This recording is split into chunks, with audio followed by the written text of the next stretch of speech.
Hi friends, అందరికీ ఎండలు చూడండి ఎలా మండిపోతున్నాయో. అలా బయటకు వెళ్ళి ఏదైనా జ్యూస్ తాగేసి వద్దామని డోర్ ఓపెన్ చేసి చూస్తే ఆ ఎండకి నా ఫేస్ కూడా కనిపించడం లేదు. నేను అక్కడే కళ్ళు తిరిగి పడిపోతానేమో అనేసి ఇంకా ఇంట్లోకి వచ్చి ఏమున్నాయా అని చూస్తే సమ్మర్ కాబట్టి ఖచ్చితంగా ప్రతి ఇంట్లో మ్యాంగోస్ ఉంటాయి కాబట్టి మా ఇంట్లో కూడా మ్యాంగోసే ఉన్నాయి.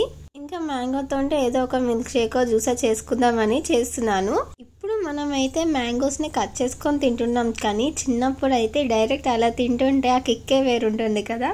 ఇక్కడ చూడండి, మిల్క్ ప్యాకెట్ లో మిల్క్ ఉండాలి, కానీ ఇక్కడ మిల్క్ లోనే మిల్క్ ప్యాకెట్స్ ఉన్నాయి. నాకు తెలిసి పని చేసింది మాత్రం ఖచ్చితంగా మా బావే అనుకుంటున్నాను. సరే, కానీ మీకు సమ్మర్ లో ఓన్లీ మ్యాంగోస్ తినడం ఇష్టమా, లేకపోతే ఇలా జ్యూస్ అన్నా మిల్క్ షేక్ అన్నా చేసుకొని తాగడం ఇష్టమా కామెంట్ చేయండి. ఒక్కసారి బయటకు వెళ్ళి అలా జ్యూస్ తాగితే బాగుంటుందని వెళ్ళాను. ఆ ఎండకి నేను మండిపోయేలా ఉన్నానని మళ్ళీ వచ్చి ఇంట్లోనే తాగుతున్నాను. బాయ్ అందరికి.